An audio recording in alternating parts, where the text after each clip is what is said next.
Gonna get the Blu-ray. Get the box set. Hey, Ed. Good. All right, all ready? See you, Decco. All right, the work session of the River Ridge Mayor and Council will now come to order. It's approximately 7 p.m. This is Monday, March 18, 2003. We are on the record. Everything that is being said and heard is being recorded. Adequate notice of this meeting has been provided by sending notices on December 21st, 2012 to the Bergen Record and the Ridgewood News. We positioned notice on the bulletin board in the lobby of the Borough Hall, and we filed notice of the meeting with the Borough Clerk. I'd like to remind all the public that we have 3 exits in the council chambers, 2 to the front and 1 to the rear. We are going to begin the work session by having a roll call. Denise. Councilwoman Murphy? Here. Councilman Caserta? Present. Councilman Coppola? Here. Councilman Mignone? Here. Councilman Bartoloni? Here. Councilman Papaleo? And Mayor Masciarelli. Present. All right, we have 2 topics on the Borough Administrator's list: local budget review and Resolution A1196 for the changes in legislation regarding workers' compensation. Alan? Thank you, Mayor. If I may, the local budget review is a process instituted by the state of New Jersey which allows the borough to perform its own internal review as to compliance with state law and regulations with regard to the budget. The budget was introduced by the Mayor and Council on March 4th. It took me about a week and a half to undertake the compiling of all the documentation and the review of the document itself. It went to the auditor, who has now signed off on the budget document, and a copy has been sent down to the state. The law, as it previously existed, mandated that the state of New Jersey examine all of the budgets, 566 budgets, each and every year to attest that they were compliant with the law. This new process was put into effect several years ago due to downsizing at the state level, as well as the professionalization of the chief financial officer's position. The Mayor and Council have received a copy of the state budget. They've also received a copy of my checklist indicating that I've performed the review, and I can certify that the budget is in compliance with our state laws and regulations. If the Mayor and Council approve this, then they would motion that a resolution be placed before them. I believe there is one listed for tonight's consideration. If there are any exceptions, then those can be noted, and they can be referred to the state for the state to undertake a review of those exceptions that are noted by the council. All right, any questions? I see that the local budget review came with a checklist, that you've checked everything off, correct? Yes, I examined each one of those items separately. All right, everybody in favor of putting the resolution on if it's not on the agenda?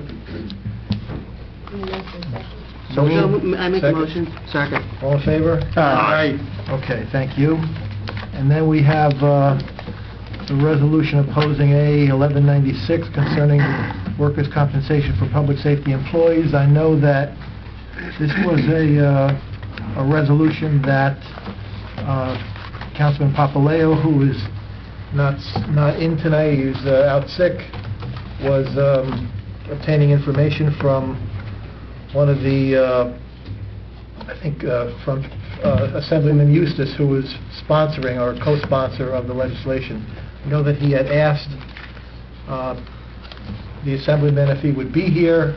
I don't see him in the audience. Is there any discussion? Does anybody want to table it until the Assemblyman can appear, or I would like to make a motion to table it. Okay. Any further discussion? Or do we have a second? No second? All right, so let's discuss it.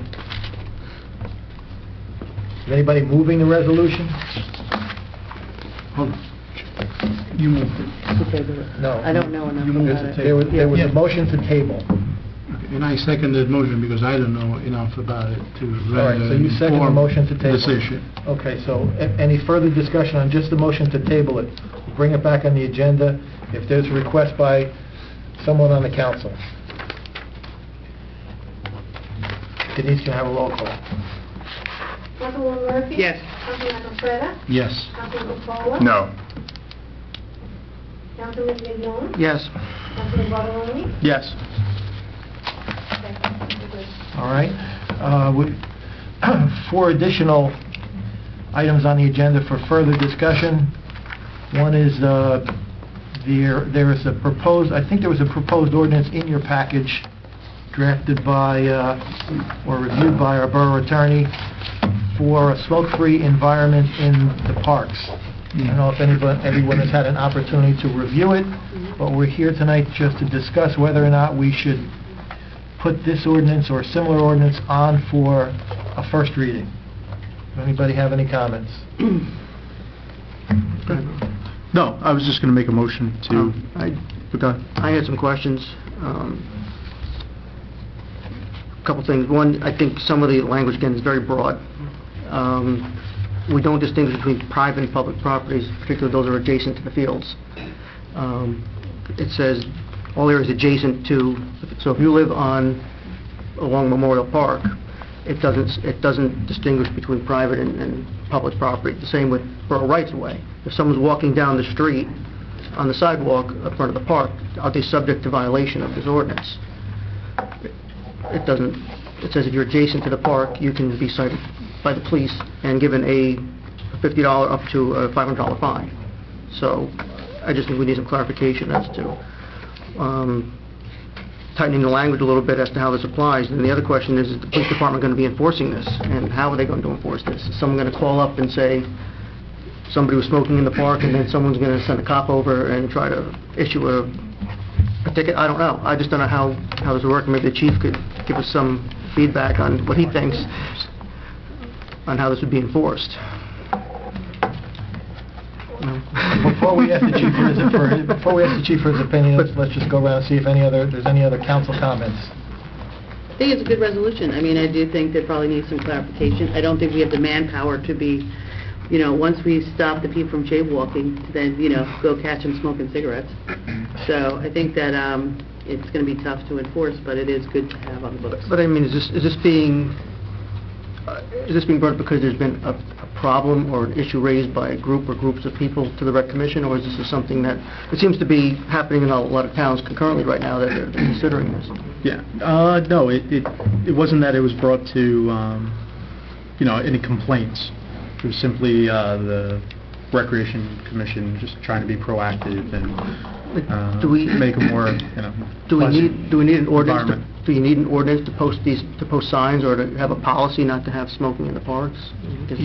Well, to enforce, in other words, yeah, you would have an ordinance to say it's illegal to smoke in parks. You can say it's not smoking, but there's no penalty or an ordinance.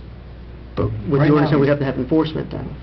Well, you have enforcement provisions. Whether it's enforceable, it's very difficult. Obviously, you hope 99% of the people are going to abide by the law. But yes, in reality, you're not going to have an officer down there. You just hope. It's something that a lot of towns are going through. And I don't have a problem with the concept. Again, we went through this with the tree ordinance. I want to have an ordinance that addresses the problem and speaks to the nature of the problem, not having that's overly broad, and have an ordinance, but say having an ordinance. Yeah. I don't know if there is a problem in town. That I don't know if there's actually a problem. Getting to the thing, you have to make the decision if you want it to be within the public park or actually extend out into like the parking lot area, the drive aisles, which what it says right now, or you can allow the smokers to walk to the to the parking lot area. That's something you'd have to discuss. Right now, the way it's written is it's intended that you can't park anywhere within the pub, which would be also the parking lot area. But that's something you'd have to discuss if you wanted to limit it to the ball fields themselves. Councilman Acofredo. I share concerns about the enforceability of this type of ordinance. However, one must recognize that this is also the type of ordinance where peer pressure will assist in enforcing the ordinance. In other words, if I'm watching a baseball or softball game and I see someone within the bench area, within the field, light up a cigarette or worse, I can tell the gentleman or the gentle lady, please put that out. You can't smoke in a public park. So I don't expect 911 to be called. I don't expect sirens to arrive at the park, but I do expect the residents to help enforce this type of ordinance. Otherwise, if we're just doing it because Paramus made the press when they approved theirs, that's when this started. The day after the articles about Paramus approving their smoke-free park ordinance, and then we're only kidding ourselves. We have to step up. Any other?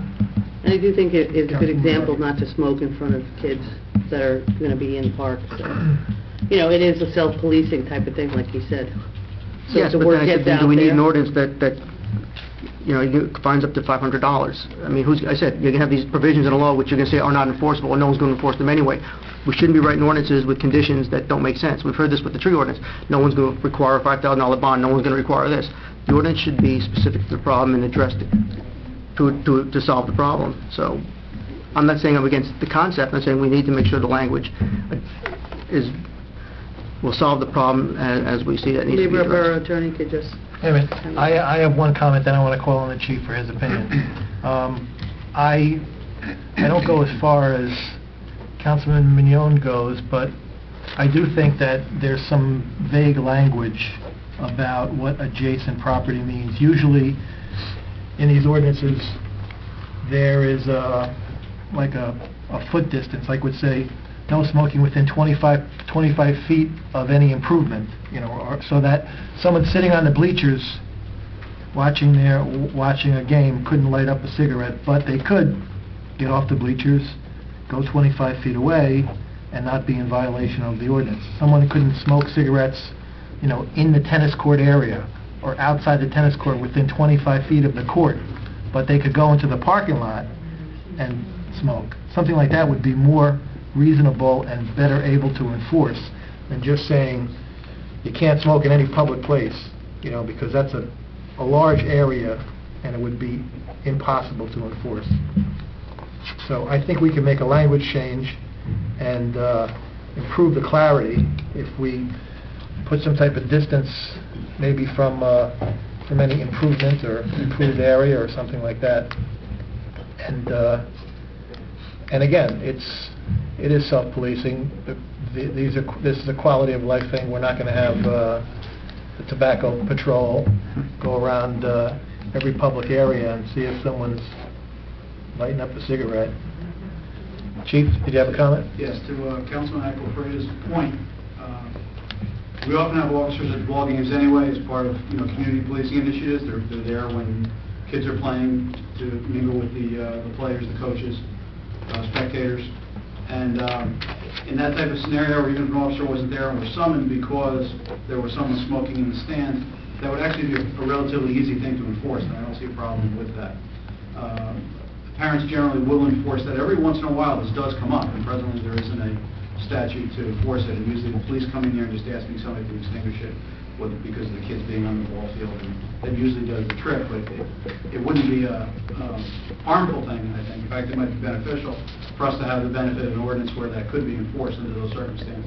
I just see it being rather difficult when it comes to the park at large, Right. or if there's no separation made when you're talking about adjacent property, when some people's backyard directly abut the park, and if they're smoking on their property, you're dealing with a property issue at that point that I wouldn't want to get into. That's why it should be tied to, some improvement or something like that, like, the pavilion. No smoke. The pavilion is part of the park, but it's an area where you wouldn't want someone smoking in the pavilion. You wouldn't want someone smoking in the beer garden on River Edge Day.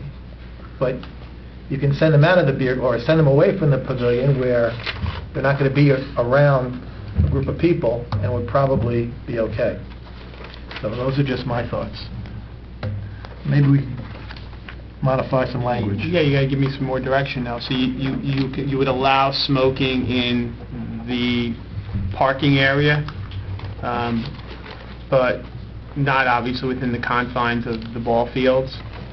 But then also, you would have to have some type of buffer zone, because you're really not talking about people smoking inside the ball field. It's probably right immediately outside the ball field, on the stands and on the bleachers.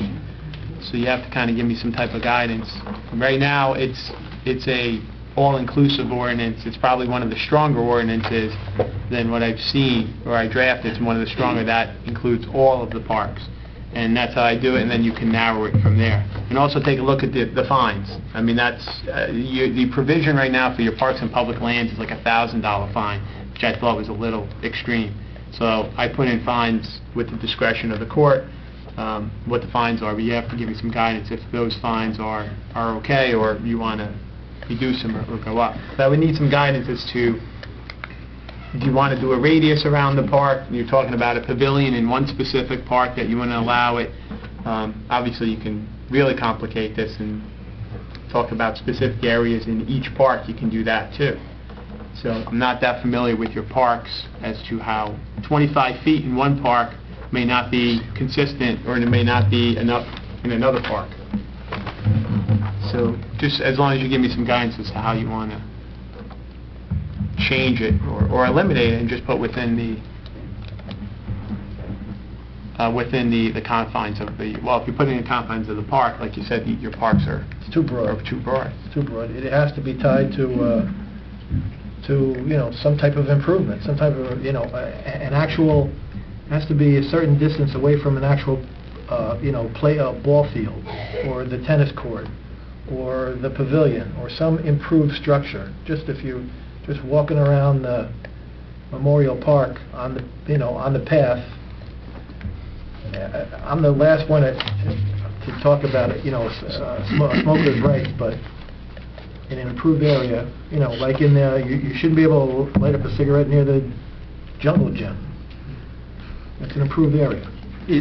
Isn't the path, though, an improvement? I mean, it's not naturally existing. It's a road. So, I mean, anywhere in Memorial Park that you walk, there's something. I mean, you're not going to be 25 feet, I mean, maybe, sort of in the open area towards the sidewalk, maybe, but generally speaking, you're going to be either near the horseshoe court, or the handball wall, or the swings. I mean, you're going to be within 25 feet of some improvement, some structure, wherever you are. Even KBG, I mean, you're going to be within 25 feet of something. Brookside, I don't know. I mean, the tennis court, same thing. You're going to be within 25. My direct question, Mayor, was when it talks about all areas adjacent, that's what I was saying, it has to be exclusion for private property, and then the borough right-of-way is adjacent also. Does that mean you exclude the whole? So I think it has to be changed to some. It could be the borders of the park, but not encroaching private property or right-of-ways. To some type of, distance. So that's my, Well, that's you my could eliminate, recommendation. if you're concerned with the all areas adjacent, you could eliminate that, and you could just put including any parking area, driveway, or drive aisle.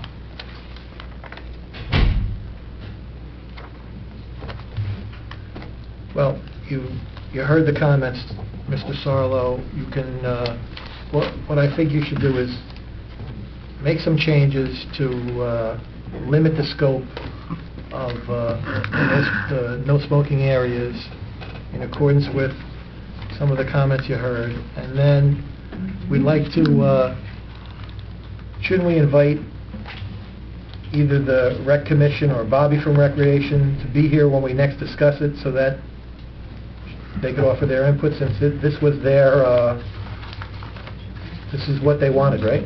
Yes, this is what they wanted, and they provided, the ordinance from Paramus. So let's put this on for April.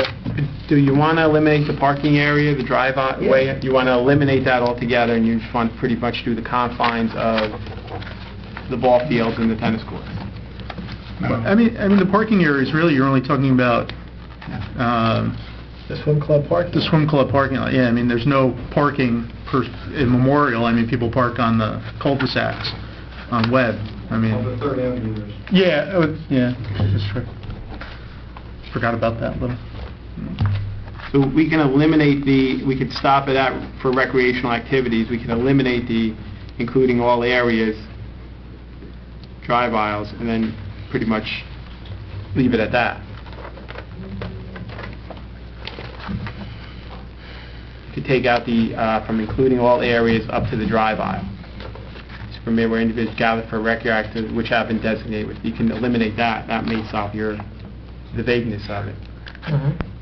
And then I guess the second question is, do we want the health department being an enforceable entity also, or do you leave it under the police too? That's up to you. Some towns have health, police, fire, I mean, as many, others have just police, others have I others. just don't want to get to a point where people will be calling in complaints and asking for violations or Yeah. summonses and... Can you deputize people on the spot? No. Anybody could file a citizen's complaint, you don't I have mean, do you to... just want to leave the police department? I would leave it just the police All right, department. take out your health. I say put in as many enforcement agencies as you can, because if we hire a code enforcement guy, which I hope we do in the near future, he could enforce this. You know, if you don't put in who's going to enforce it, you're just putting all of the responsibility on the police department, which already has, you know, they have to fight crime, so.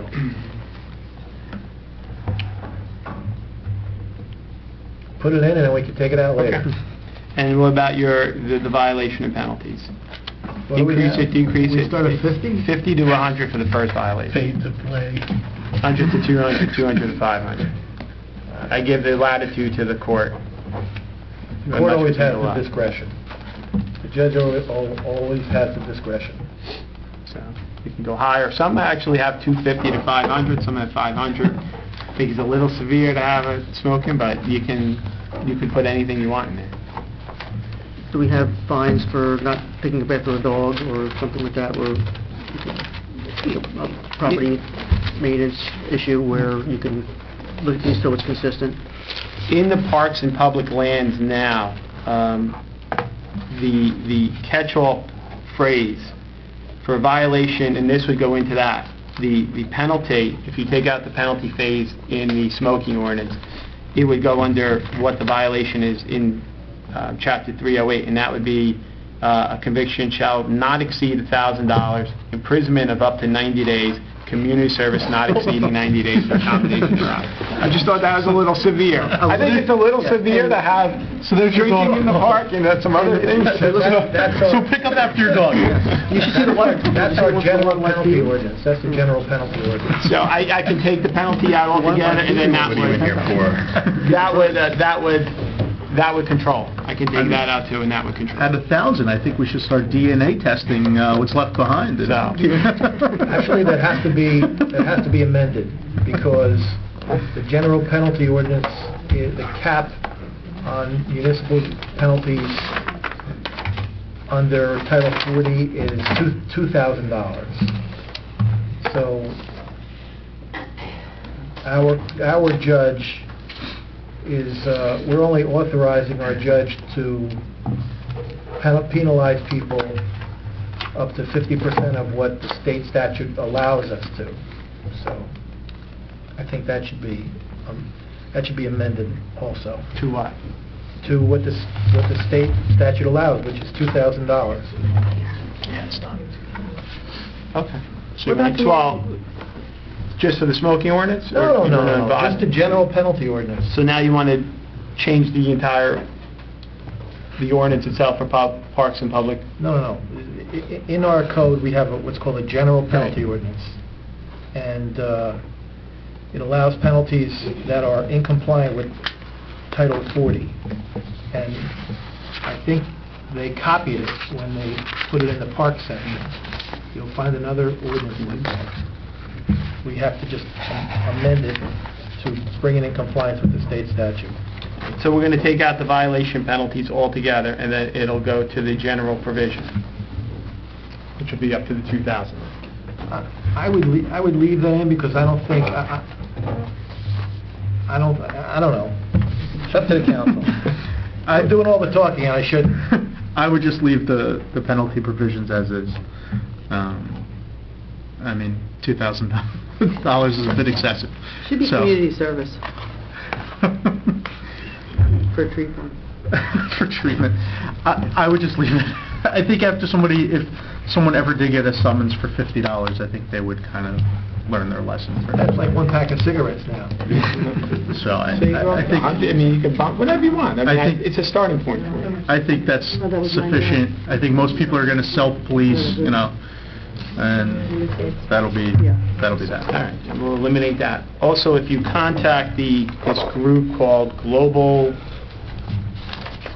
Advisory Smokers Policy, they will actually provide you with signs. So you don't have to spend the signs. They'll actually provide you with no smoking prohibited great. signs, Beautiful. and you'll be able to post them in your park. All right, thank you. So this is going to be on, again, in April, we'll have some revisions, and maybe we can get Bobby Conway or someone from Rec here to join us in the discussion.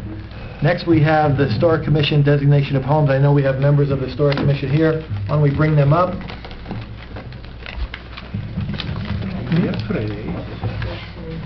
Yeah. Mayor, maybe we can knock out the other ones real quick? Okay.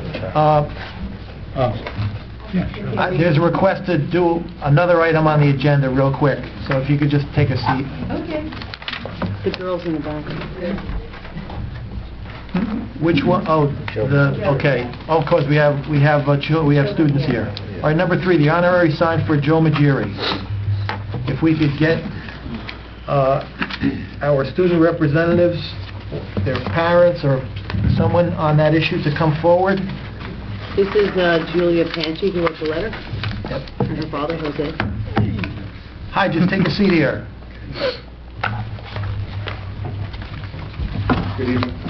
Good evening.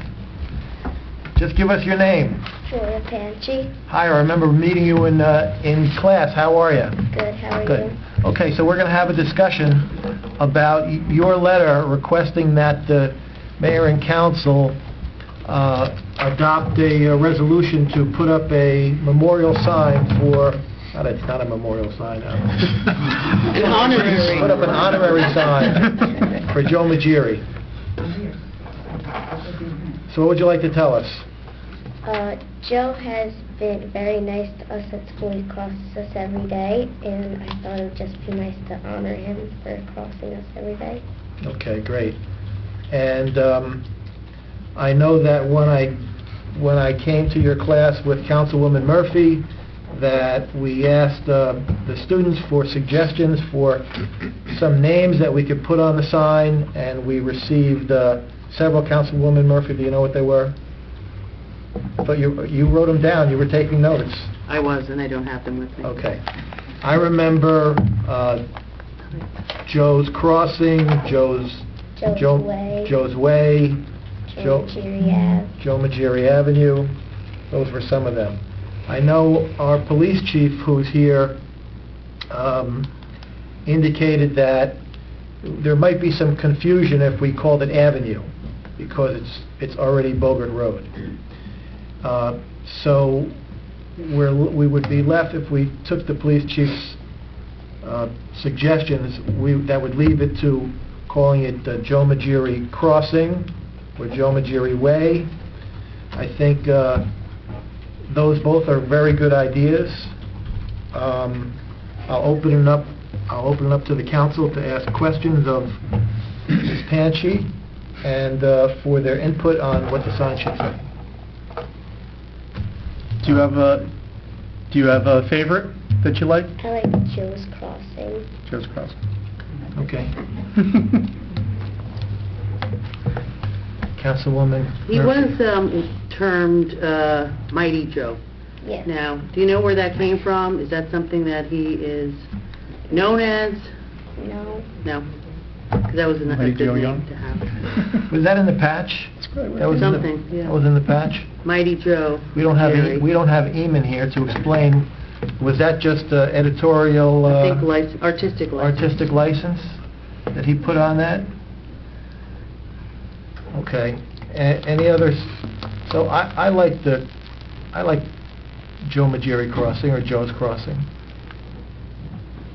Do you think we should ask Mr. Magiri what he would rather have, Joe's or Joe Magiri? He may think we're nuts. I'm willing to bet that would be the response. A few words. He's a pretty modest guy. All right. Yeah. I would think Joe Magiri, because, you know... I would think Joe Magiri Crossing. Yeah. All right. Does that sound good to you? All right. The other issue was what kind of sign we should have. The Chief Caridi gave me a catalog that had some signs in it. I don't think I brought it with me, but I'm going to ask the chief to select one. Oh, you guys got it. Wow. One sign had a little bump up on it. Yeah, that was nice. It was a little bump up. Picture of the standard one with pricing, but there's alternatives. We were going to get 2 signs, one for each side of the street, Crossing. because there's already a pole there. Is that where you cross, right there? Parallel to the crossing. Yeah. Very appropriate to call it crossing. Chief, in the catalog you gave me, there was Only suggested. a more decorative one that had a little bump up on it. There are more decorative ones available. Okay. Slightly increased charge. They can make anything you want. The other thing is that the pole that we got to talk about a couple of things. What it's going to say, what it's going to look like, where it's going to be.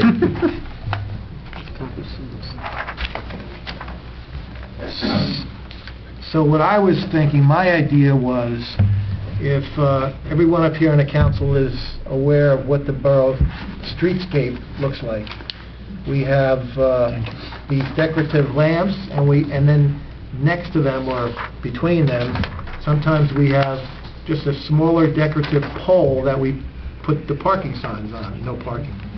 I think would be nice, rather than to have one of those, Instead of a things that standard bang in the street pole. ground, to just get one of the poles that match our decorative streetscape. They're not a lot of money. There may be one even laying down at the DPW, and they're black, that we could put up there at the crosswalk, and then order the decorative sign. I think the DPW can probably handle putting the sign up. We were going to have it on either side of the street. That's a question as to whether or not we want to do both sides or one side. The chief had a concern about if it was on the west side of Bogart, that we might get a complaint from a homeowner if it encroached on any, if it was in the easement area or something like that. Because there's already 2 signs there, 2 poles. We looked at putting on those 2 existing poles. I think both sides adds to the crossing motif. Yeah. A crossing, okay. Both sides? Yeah, I think both sides. All right. And what about the existing poles? Like, there's already a sign there, like, under that. Well, if we're going to have decorative poles, then we'll take this, whatever signs are off those poles and put them on it. You don't want to have, 4 poles in a short period of time. Decorative poles can be used for those signs also. We'll eliminate a couple of poles, so we're just left with the 2 poles. All right, so if someone could put that in the form of a motion. I would like to put all that in a form of a motion. I'll second 2 decorative poles, removing the existing poles, putting the old signs back onto the new decorative poles, and ordering 2 a little fancier honorary signs for Joe. That say what? Put it That in- say Joe Magiri's Crossing. Okay. Apostrophe, yeah, you're going to do Joe Magiri's Crossing, apostrophe S. Yeah. So the Joe Magiri crossing? Which is it? Joe Magiri Crossing. Joe Magiri crossing. Yeah. Long Okay. crossing. We have a motion with apostrophe S, and we have a motion with No apostrophe F. Let's not quibble. Let's take the apostrophe. As long as everybody agrees. No apostrophe? No apostrophe. No apostrophe. No apostrophe. All right. That's the form of a motion, and we have a second? Yes. All in favor? Aye. All right, very good. All right, thank you, Ms. Panchi. Okay, this is all. Thanks for coming and Thank bringing you. it to us. Our- Hopefully, we're going to get this done before you graduate this grade. Thank you. Yep. We'd like to get it done by then. Yeah. Then for 4th of July, I'm going to make a motion on Grandma Street. All right, number 4, the reduction of speed limit on Kindercamac Road, that was just, I asked to be put on the agenda because I got a request from freeholder Felice to forward the resolution directly to him. I know Denise emailed me back that she sent it to engineering. If you could just forward it to Councilman Freeholder Felice. Sure, the chair did get it, but the chair did get it also. All right. But you said the planning and economic, which I didn't understand. County economic, planning and economic? No. That's what he said in the email, no? Send me my email back. Maybe I think I may have used that email, for another purpose. But the request was just from Freeholder Felice to send him the resolution so that he could work on it from his end. We have to attack this problem from every angle. All right, next we have the Historic Commission. Sorry for the delay. Why don't you grab a couple of chairs? We're all going to take a part, Mayor, because it's kind of a complicated issue, so we're all Okay. going to take a little part. Thank you. I'll just start here. Yes, Harry DeYoung is on the Historic Commission. Of course, you know, zoning and has been very involved with the town over the years, and he's going to start, and then I'm going to continue. And then All right. Donahue, then Fair Teresa, and it's going to get wrapped up with John. Go ahead, Harry. Thank you, Mayor. Ms. Angelo just asked me to take a quick minute before we start on the details of these properties to sort of put what we're going to be talking about in context.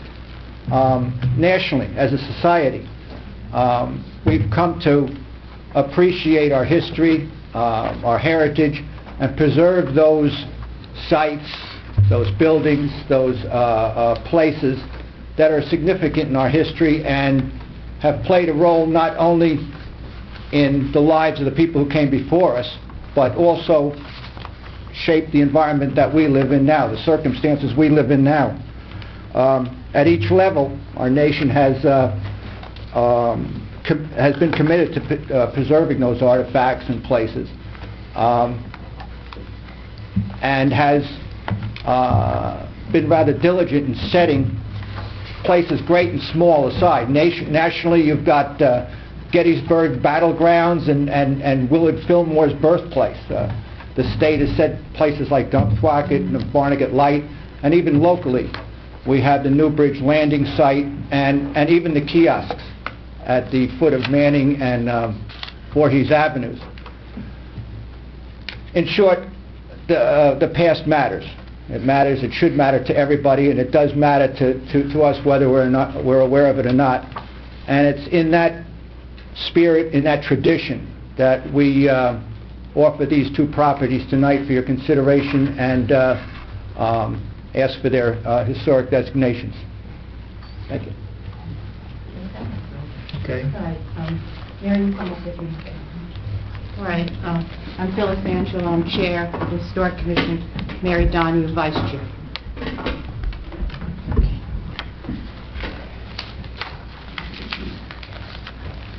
I'm just going to give you a brief history of the Commission itself. Following the amended New Jersey Municipal Land Use Laws of the 90s, the township created the River Edge Historic Commission through the adoption of the Ordinance 1210 in 1998. By the means of this law, the Historic Commission is presented with a difficult challenge of balancing the preservation and the historical sites with future development. Since the inception of the Commission, we have designated only 11 sites. historical homes and sites in historical homes. In October, the Commission, through a public hearing, we have proposed 2 additional homes for designation. Our Historic Preservation Ordinance has created duties and powers to the Commission to accomplish the protection, enhancement, safeguarding of historical researches within the Borough of River Edge. This ordinance also charged the Commission with connecting the borough with the past, with the present.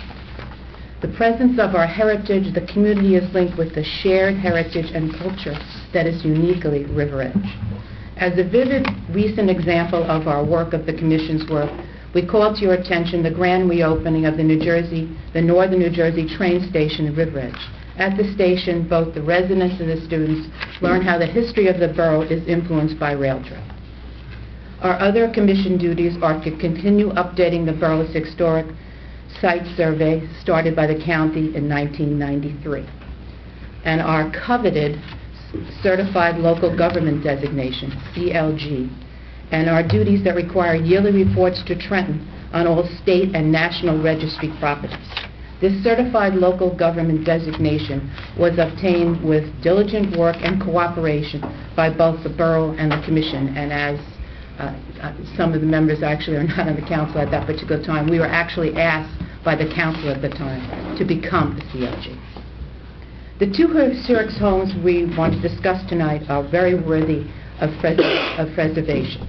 They connect us to the past owners who reflected the economic and cultural changes that have taken place in River Edge over time. These homes link us to farms, innkeepers, sailmakers, and how to make our historic buildings continue to be part of the history of the 19th, 20th, and 21st century.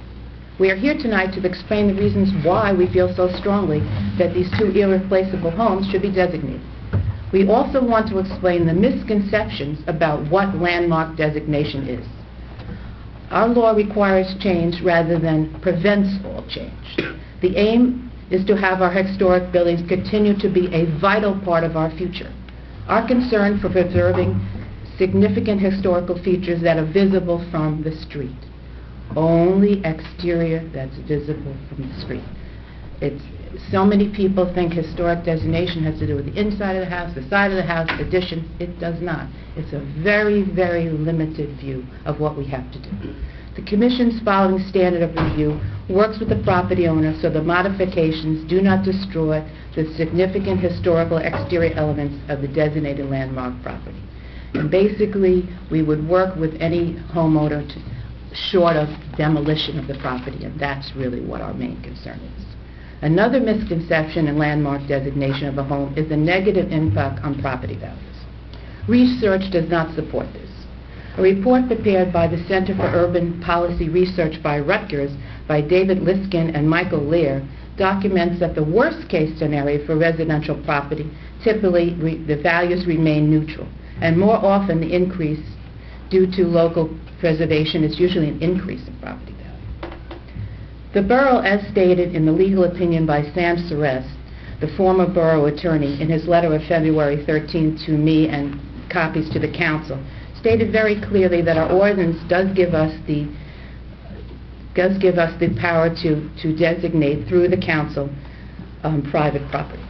So I just want to get that right out of the way because we've had the legal opinion on that and it's certainly part of the ordinance. Can I just Sure. stop you for a second? Sure. Because I know that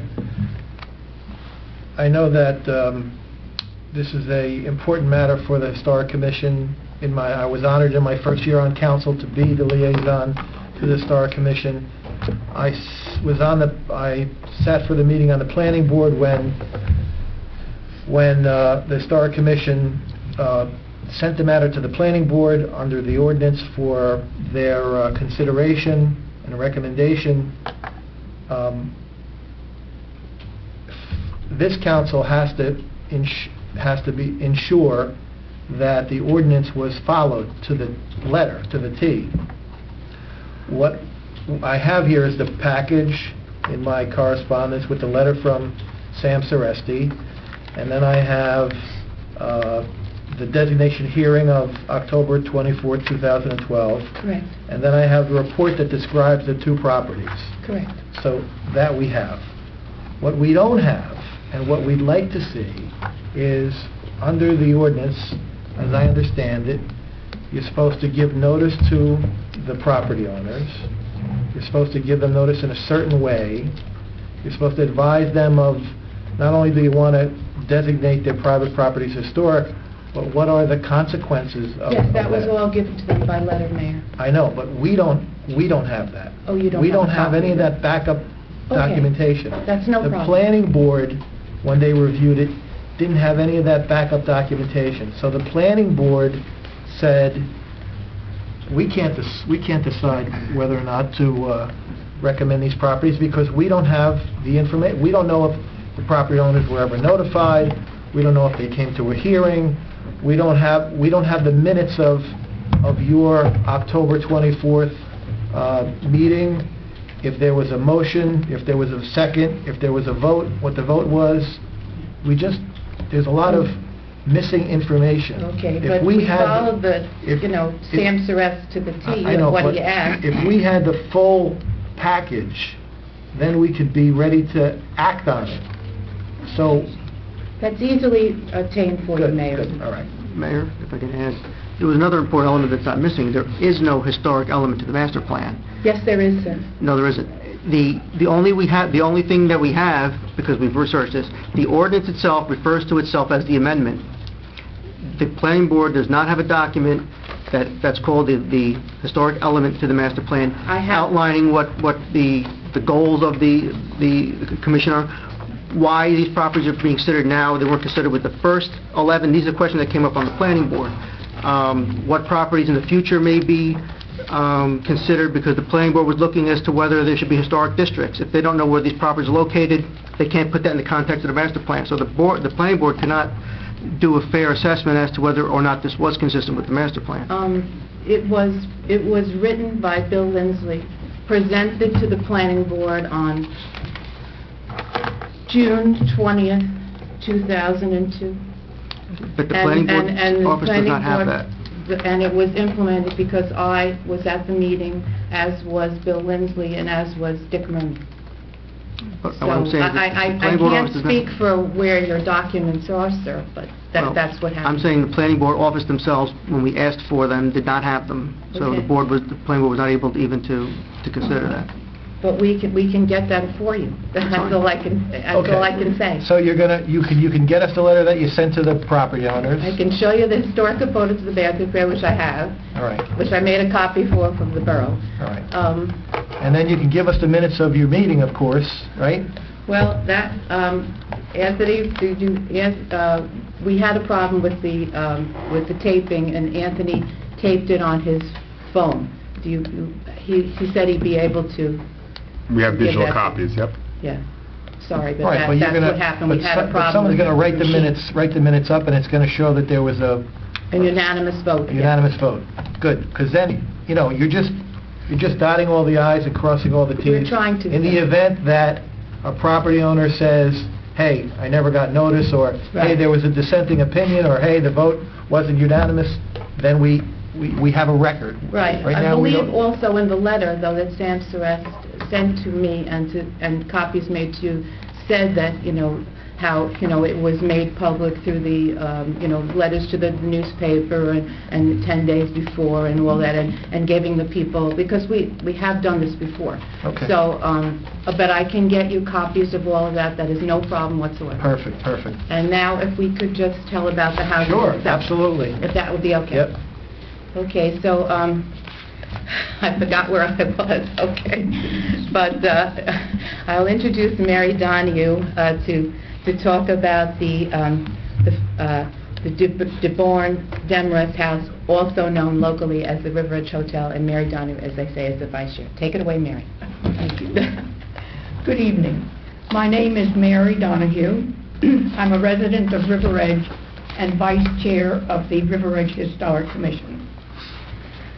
I come to address you this evening asking you to affirm the designation of the River Edge Hotel, the DeBorn Demarest House, as a historic site worthy of this recognition by our town fathers and mothers. By ordinance, we have the duty and obligation to advise our elected officials of sites and properties within our town that are worthy of historic designation. We would be remiss in our duty and obligations as River Edge Historic Commission members were we not to advise you of the merit of the preservation of the DeBaun Demarest House, known locally as the River Edge Hotel. This story of the DeBaun Demarest House begins in 1683, when 261 acres of land were purchased by David Demarest from John Dury that are today marked by Wales Avenue in River Edge and Grove Avenue in Oradell. Through the years, in 1758 to be exact, before the American Revolution, Daniel Christie sold the house to Art Cooper and his wife Catherine Lozier. Subsequently, the house was purchased by brothers David and James Christie. James Christie's lot was described as the house lot and known locally as the Old Stone House. And today it is 56 Spring Valley Avenue. The records of these sales are all officially noted in the deed books of Bergen County. In 1892, the executors of the estate of David Christie sold the house to Justice of the Peace Gustav Keats of New Milford, who remodeled and improved the property by installing a steam heating system and a new barn. In 1893, although previously he had been denied a license to build a hotel on the property, he finally obtained a license and in 1893 converted his residence to the River Edge Hotel. In 1901, Mr. Peets sold the house to Henry Struss, who had been the manager of the Susquehanna Hotel in Hackensack. Mr. Struss put his experience as a hotel manager to work and refurbished the River Edge Hotel with all modern conveniences such as electric lights, gas, and baths with hot and cold running water. By 1908, the Struss River Edge Hotel was a familiar spot for the vacationers from New York City. Transient groups had no difficulty in obtaining meals at all hours, and the service was reputed to be excellent. Mrs. Struss, in charge of the culinary department, was reputed to be one of the finest cooks in the area. The old stone house of colonial times that later became known as the River Edge Hotel at 56 Spring Valley Road has played an interesting historic role in the annals of River Edge. It served as a tavern and hotel from the early 1800s to the beginning of World War I. Horse-drawn carriages used to make frequent stops at the River Edge Hotel. Stagecoach lines came across Old Bridge Road along Park Avenue in River Edge, and the hotel was a needed and welcome stop on a businessman's journey north. Throughout the 19th and 20th centuries, River Edge, known for its sandy beaches and bucolic setting, had become an attractive summering resort for nearby city dwellers.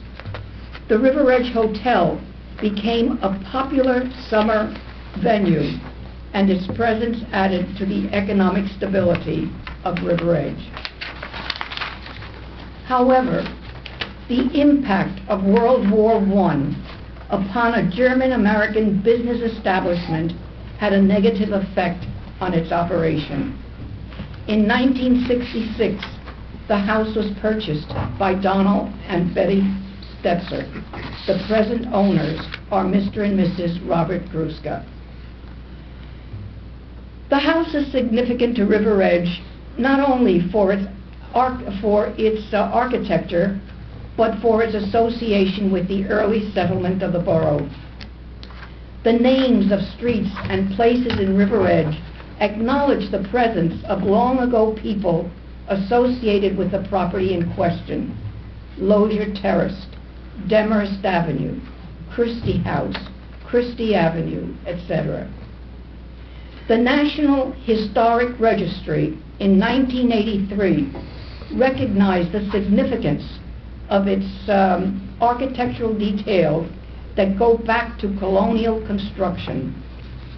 Recognition of the unique architectural features of this home were also recognized by the state of New Jersey in 1980 because this house was placed in the state registry for thematic early stone homes of Bergen County. There are very few of them left. This evening, I come on behalf of this commission to address you regarding the designation of the DeBaun Demorest House, built around 1800, almost 200 years ago, to River Edge. This property is of unique value because it has also been designated by the State of New Jersey Historic Registry in 1980 and by the National Historic Sites Registry in 1983 as a historic site worthy of preservation.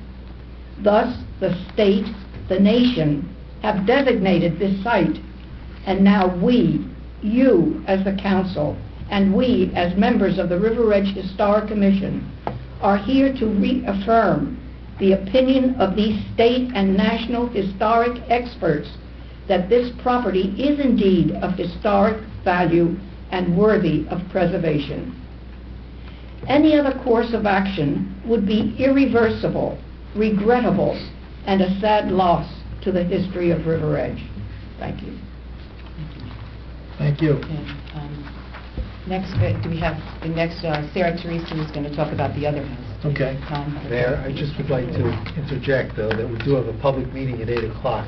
All right. So I'm not sure whether you want to start and then stop after the public meeting or continue afterwards. You have 2 minutes. I don't know, Sarah Teresa could do it in 2 minutes after. Yeah, All the stages? No, I'm kidding. Hi, I'm Sarah Teresa Bartoloni. Actually, no, I'm okay. You want to I said, I'm okay. Okay, all right. Thank you, though.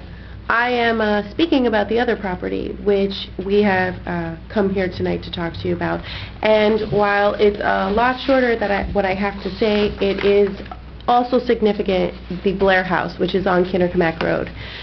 The Blair House is significant for 2 reasons that the Historic Commission seeks to designate structures.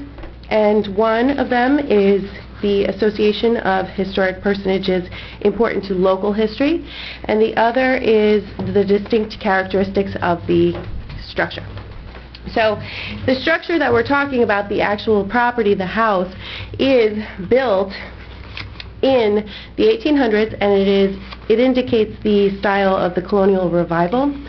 It originally had few rooms, 2 rooms, a fireplace, and later an addition was put on, but the original foundation, clapboard siding, and much of the fenestration, which is window treatments, how the windows were hung, the different styles of windows, were maintained. So it is an excellent example of the style.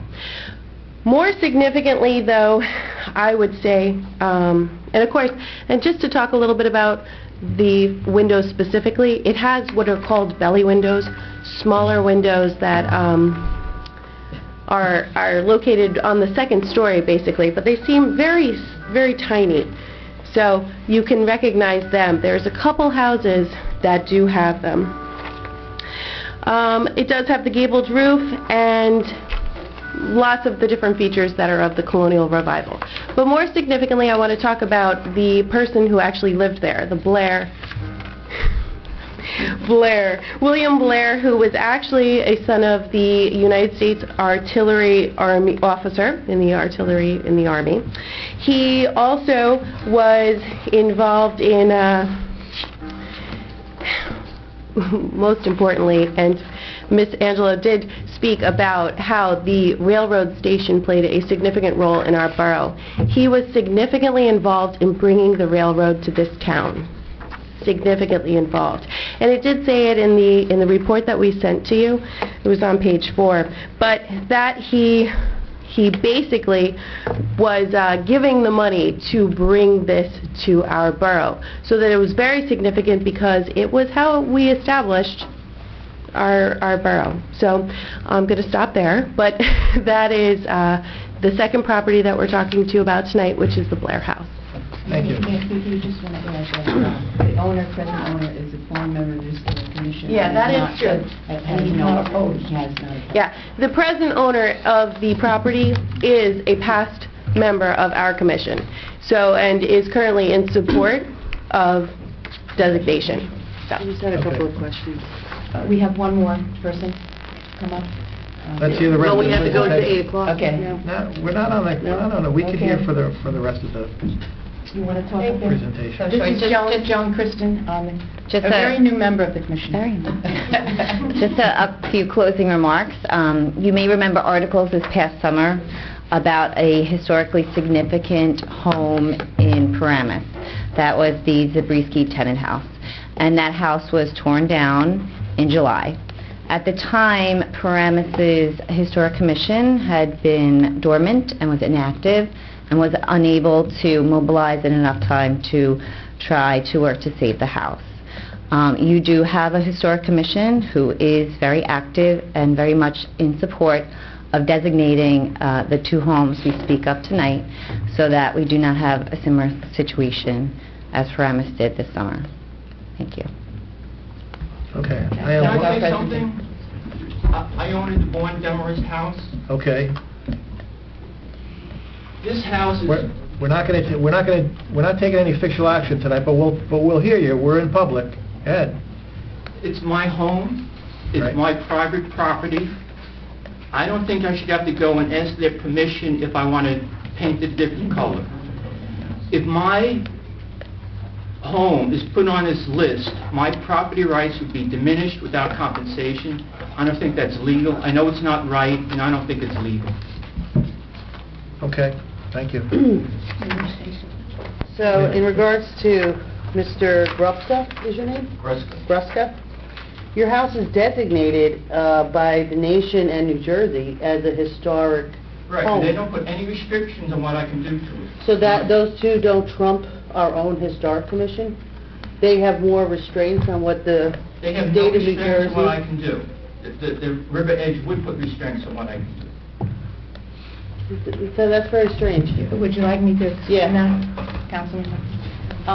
That is why we are seeking this designation, because the state and national registry, which I might add it has been on the state and national registry since the 80s.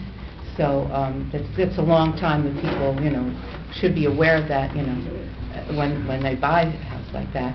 And there would be a big stink if that house was demolished because it's on the state and national registry.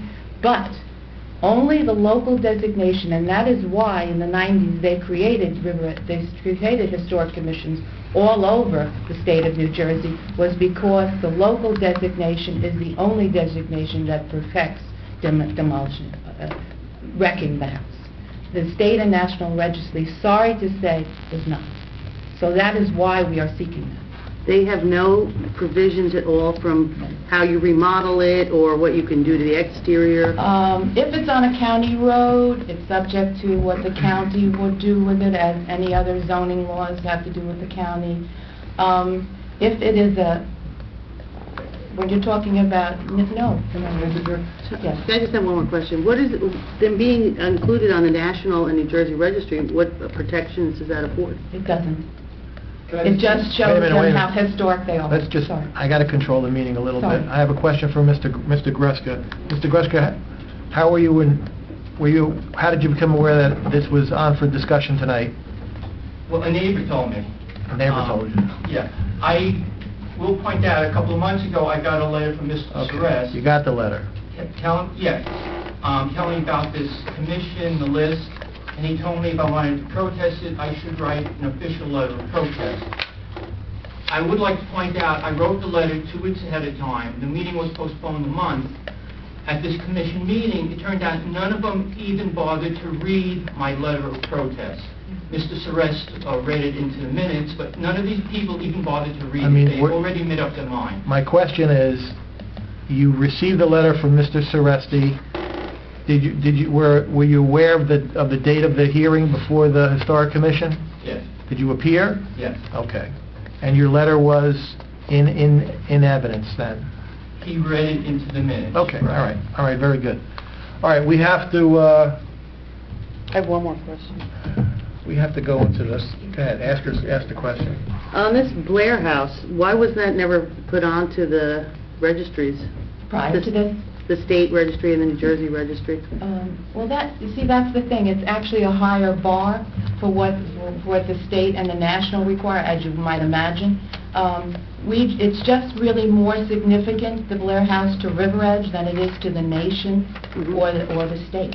So that's why we think it's important, because of the personage that lived there, and started the railroad. He was just, and also as I say, the former member, Joe Picone, who was the president of the house, was on the Historic Commission and is very much in support of it.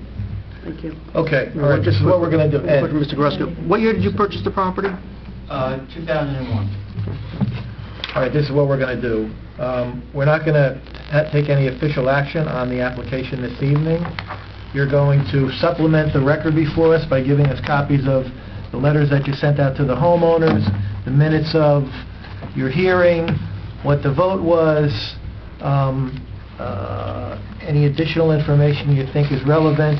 Sure. Then, once we have that information, we're going to, again, send it to the planning board so that they have the complete information, so that they have their 90 days to make a determination whether to, or what how they're going to consider the application. They'll have a full record then. You'll receive notice when the hearing is before the planning board. The planning board will send notices out to Mr. Gruska and Mr. Picone for them to appear. Then it'll come back to us. We'll have the record from you, from the planning board, and then we can make a decision. All right? And then, Will that be within the time frame of the ordinance? Yeah, that'll be within the time frame.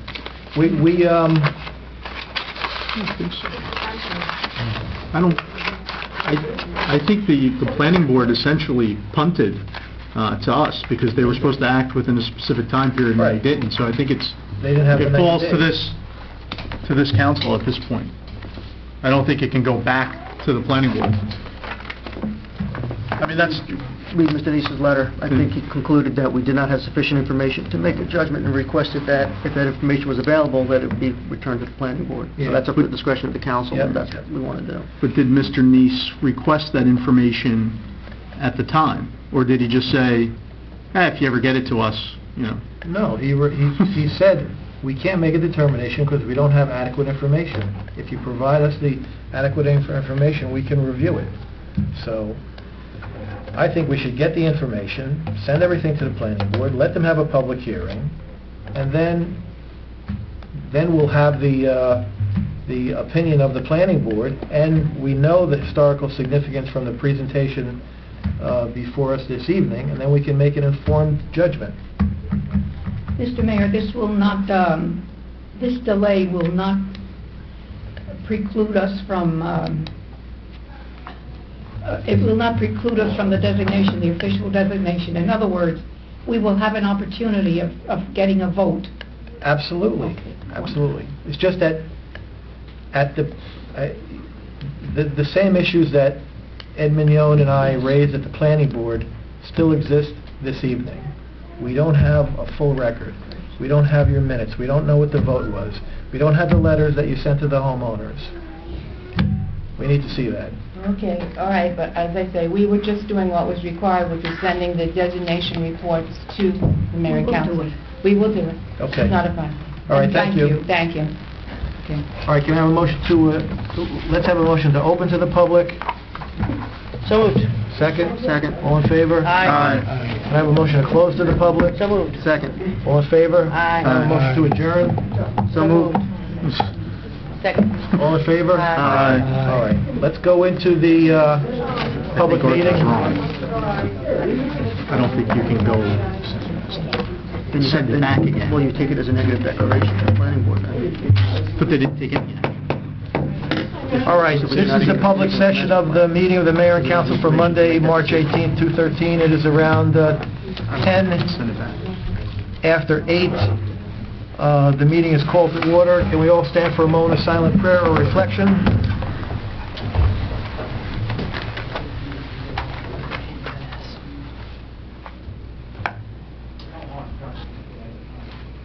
Can Councilman Acquafredo lead us in a salute to the flag?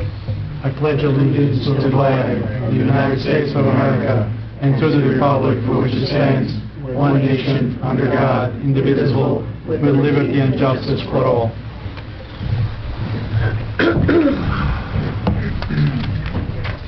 Okay.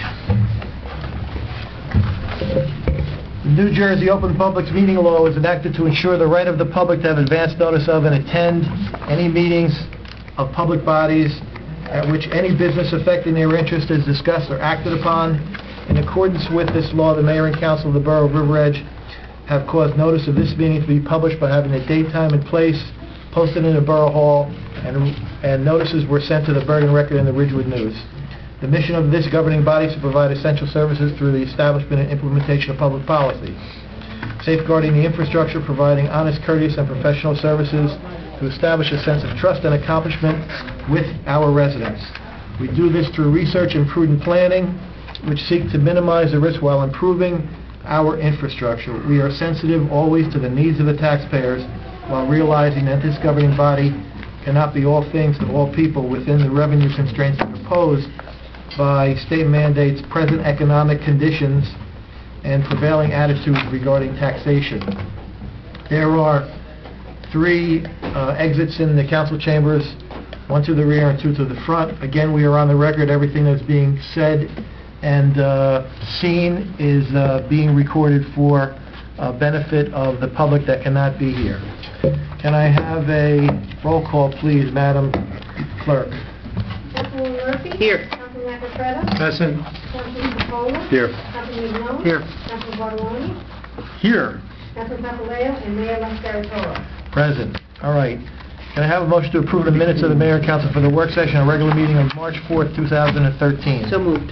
Second. Motion is second. Any discussion? All in favor? Aye. Any opposed? Any abstained? All right, we have one proclamation this evening for Women's History Month. We have a representative from the League of Women Voters to accept it. I'll read the proclamation.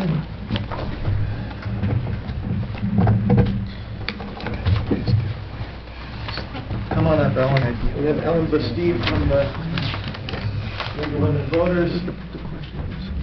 Whereas American women of every class, race, ethnic background have made historic contributions to the growth and strength of our nation in countless recorded and unrecorded ways, whereas American women have played and continue to play vital economic, cultural, and social roles in every sphere of life of the nation by constituting a significant portion of the labor force working inside and outside the home. Whereas American women have played a unique role throughout the history of the nation by providing the majority of volunteer labor in the nation. Whereas American women were particularly important in the establishment of early, charitable, philanthropic, and cultural institutions in the nation. Whereas American women of every class, race, ethnic background have served as early leaders in the forefront of every major progressive social change movement. Whereas American women have been leaders not only in securing their own rights of suffrage and equal opportunity, but also in the abolitionist movement, the emancipation movement, the industrial labor movement, the civil rights movement, and in other movements, especially the peace movement, which created a more fair and just society for all. Whereas despite these contributions, the role of American women in history has been consistently overlooked and undervalued in literature, teaching, and study of American history. Now for be it resolved that the month of March is hereby proclaimed Women's History Month. Congratulations.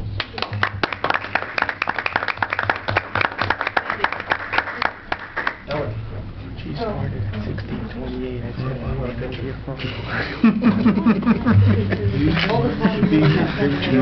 Sure. That goes to the... Way back when. For my life.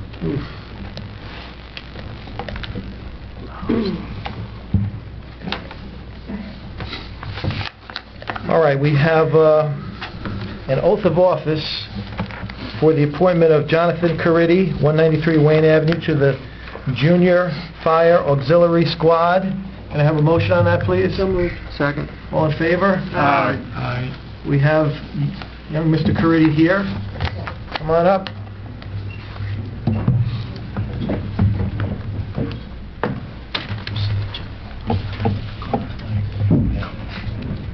He looks like Mom. You think so? Yeah, I think Who's holding this Sort of a up? scope. Deputy Chief or Mom? Excuse me, Mayor. Okay. You can't stand in the screen unless you come up just a little bit, okay? You want me to stand here, behind the... The young man says, come on, there you go. That's good. There you go. Is that better? Okay. Raise your right hand, please. Put your left hand on the Bible. Repeat after me.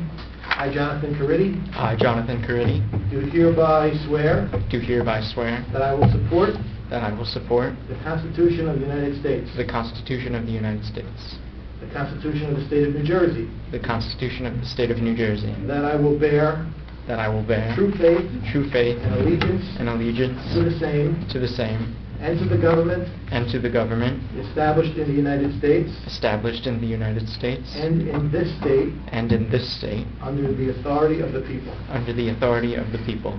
And I, Jonathan Caridi, And I, Jonathan Caridi, do solemnly swear do solemnly swear that I will faithfully, that I will faithfully, impartially, impartially, and justly perform and justly perform all of the duties all of the duties of Junior Fire Auxiliary Squad of Junior Fire Auxiliary Squad to the best of my ability. to the best of my abilities. So help me God. So help me God. Congratulations.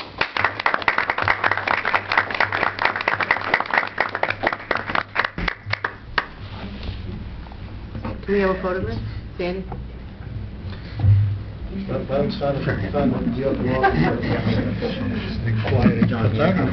Cover up page 6. All right, stand over here. Where's our Kelly? Yeah, I take it back. Give me that sheet. Queen. Good. Get it in my head again. This ain't 10 years. I'll be able to accept Abba. But I did want to Coach my daughter's t-ball. watch the ball. This is Coach my daughter's t-ball. I'm not sure about that. His hands are No, this is not the official version recognized by It should be fun, I know all. Okay. The next two items on the list, Alan, are we going to, how are we going to handle that? Mayor, I'd ask that be tabled at this time. There's a closed session on tonight for the council to deliberate over the possibility of hiring for these two positions. If they approve that in closed session, they would come back into open session to reconsider these two. So, but at this time, they could be tabled. All right, we're just going to... After that All right, discussion. we're just going to pass on these. We'll table them. Can I have a motion to table temporarily until we have the closed session later? So moved. Second. All in favor? All right, very good. For the members of the public, the agenda lists various correspondence, emails, reports, and certificates, which we have on file with the Borough Clerk. Should any member of the public wish to review same? In addition, we have monthly reports from the Zoning Board, the Library Board, the Police Department, the Tax Collector, and the Recreation Commission that are also available. We don't have any ordinances tonight on for first reading. We have two ordinances that are, or three ordinances that are on for final adoption. The first ordinance is Ordinance 1782. Madam Clerk, could you read the title? Yes, Mayor, an ordinance appropriating $10,000 from the general capital fund, capital improvement fund for the improvement of borough grounds. Okay.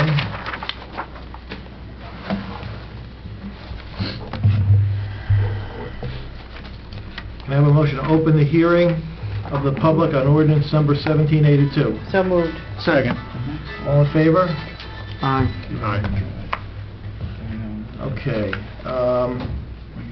Alan, what is this ordinance about? Mayor, this ordinance is to provide funds for the repair of the public sidewalks that were damaged during the hurricane. All right. Any further discussion needed on this ordinance? All right. Any member of the public wish to address ordinance number 1782, which allocates funds for the repair of sidewalks that were damaged by the storm? Can I have a motion to close the hearing to the public? So moved. Second. All in favor? Aye. All right, can I have a motion for the final adoption of ordinance number 1782? So moved. We have a motion and a second. Any further discussion? Denise, can I have a roll call, please? Councilwoman Murphy? Yes. Councilman Acarfetta? Yes. Councilman Capola? Yes. Councilman Mignon? Yes. And Councilman Bartoloni? Yes. Very good. Ordinance number 1783, Madam Clerk, can you read the title? Ordinance to exceed the municipal budget appropriation limits and to establish a cap bank, NJSA 48:4-45.14, for the calendar year 2013.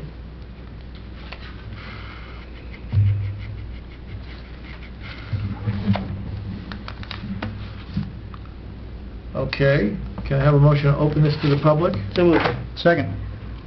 All in favor? Aye.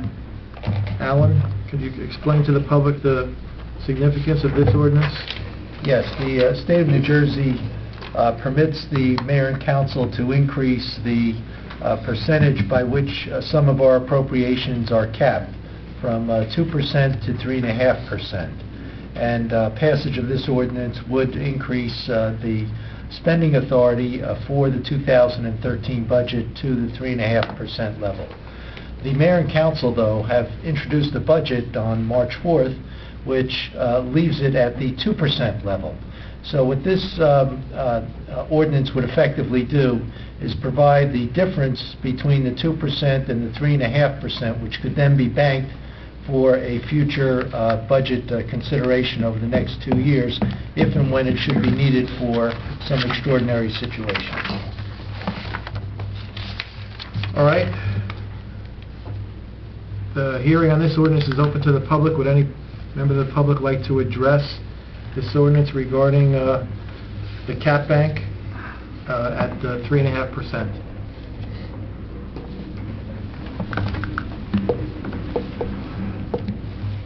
Can I have a motion to close the hearing to the public? So moved. Second. All in favor? Aye. All right. Do I have any motion for the final adoption of ordinance number 1783? So moved.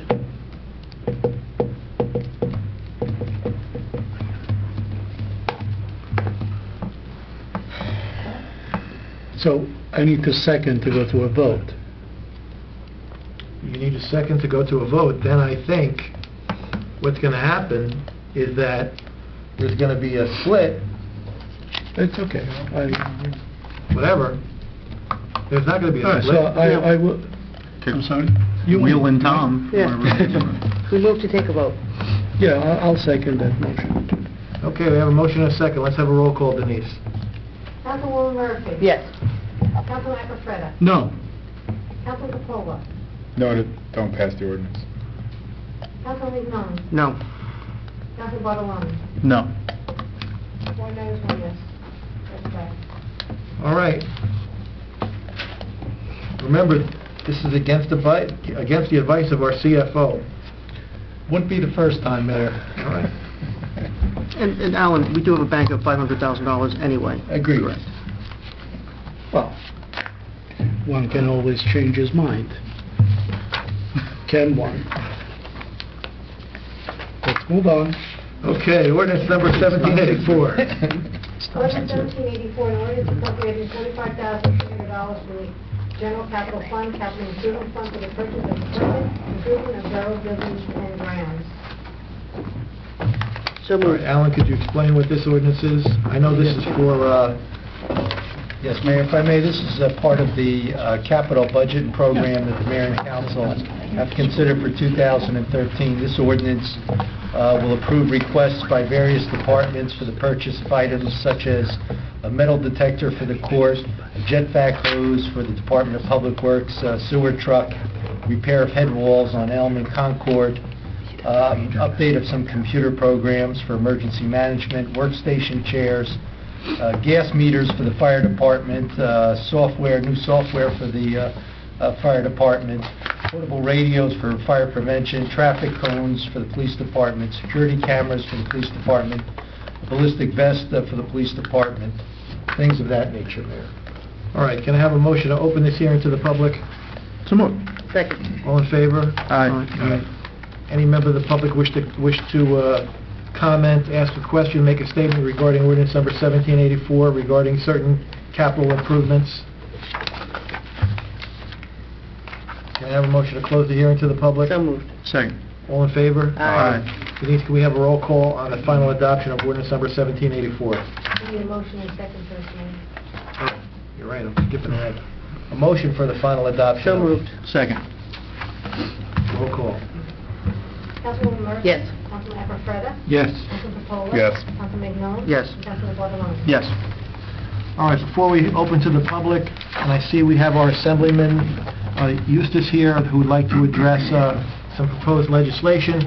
Is there any member of council who wants to pull up for separate consideration or adoption any of the resolutions that are on the consent agenda?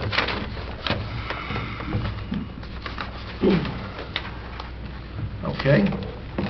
Is there a motion by consent for resolutions 13-140 up to and including 13-154, the payment of bills?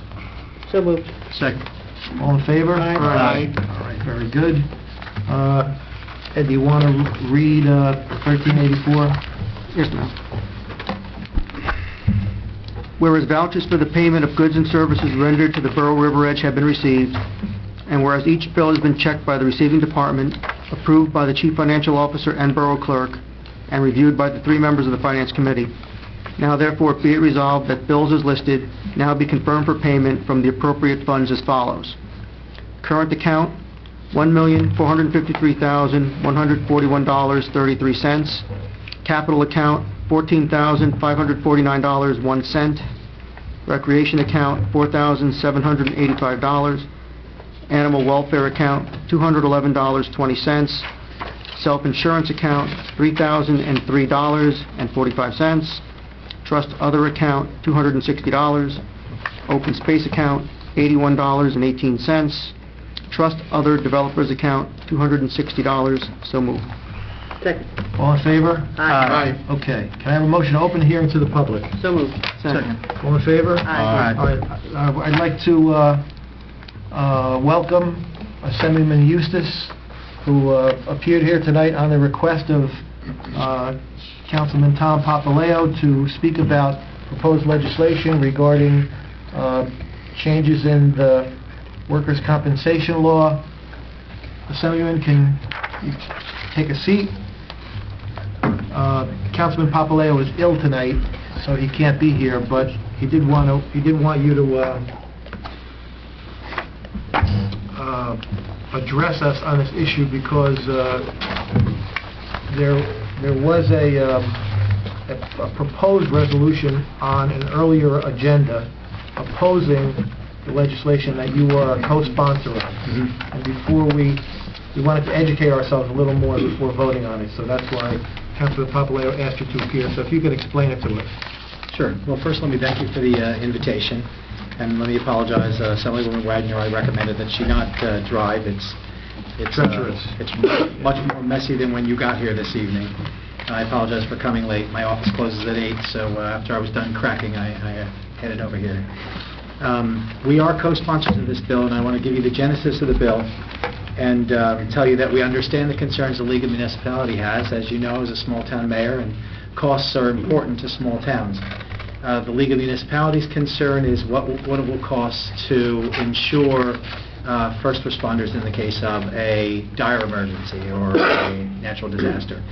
And this bill, the genesis of this bill is originally from the way the first responders were treated after 9/11, and to make sure that people in natural disasters who come out and respond to these disasters in our borough are covered by workman's comp after the event, and extending the time period for workman's comp investigation.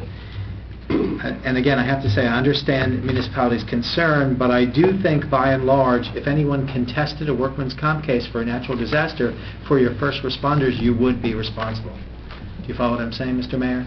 So the idea, our idea, Connie and myself, is to make sure the first responders are covered in the event of a major disaster beyond our normal events. Say if we had something worse than Sandy and someone was injured, or there was a long-term effect like the lung diseases that came after the collapse of the World Trade Center. So it's trying to clean up the workman's comp language. The speculation about the cost is speculation, and I do think we've gotten OLS, Office of Legal Services, to give us an opinion that the towns would probably be responsible for people's workman's comp had they been injured in a disaster responding in your town.